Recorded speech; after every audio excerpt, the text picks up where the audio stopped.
வேளச்சேரி சட்டமன்ற தொகுதியில் தாவேக சார்பில் போட்டியிடும் வேட்பாளர் குமார் வீதி வீதியாக சென்று தீவிர வாக்கு சேகரிப்பில் ஈடுபட்டார். வேளச்சேரி சட்டமன்ற தொகுதியில் தாவேக சார்பில் குமார் வேட்பாளராக போட்டியிடுகிறார். இவர் வேளச்சேரி தொகுதிக்குட்பட்ட பல்வேறு இடங்களுக்கு சென்று தீவிர வாக்கு சேகரிப்பில் ஈடுபட்டு வருகிறார்.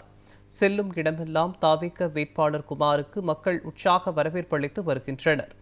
இந்நிலையில் திருவான்மியூர் பகுதியில் வாக்கு சேகரிக்க சென்ற குமாருக்கு அப்பகுதி மக்கள் ஆரத்தி எடுத்தும் மலர் தூவியும் உற்சாக வரவேற்பு அளித்தனர்.